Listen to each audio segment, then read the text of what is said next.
अमेरिकी सदर की पोती की व्हाइट हाउस में शादी, दोनों का पेशा भी एक, दुल्हा कौन? अमेरिकी सदर जो बाइडेन की पोती ने शादी कर ली। व्हाइट हाउस में शादी की तकरीब का इनेकाद हुआ।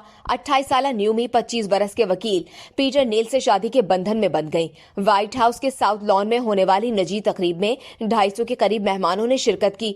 इस पुरवकार तकरीब में मुल्क की अहम शख्सियात, अहले खाना और दोस्त अहबाब शरीक हुए। तकरीब में प्रेस को दूर रखा गया। व्हाइट हाउस से जारी होने वाले बयान के मुताबिक शादी के तमाम अखराजात बाइडेन खानदान अदा करेगा। सदर जो बाइडेन की पोती न्यूमी एक वकील हैं, जबकि उनके शरीके हयात भी हाल ही में वकालत की तालीम मुकम्मल कर चुके हैं। दोनों पेशे के एतबार से वकील हैं और यही उनकी कुर्बत की वजह भी है। 2018 में दोनों के दरमियान दोस्ती हुई जो मोहब्बत में तब्दील हो गई। शादी से कबल जुमेरात को पीटर नील ने अहलिया के साथ तस्वीर भी शेयर की। इस वीडियो से सिर्फ इतना ही। मजीद जानने के लिए सब्सक्राइब कीजिए डेली जंग यूट्यूब चैनल और लाइक कीजिए डेली जंग फेसबुक पेज।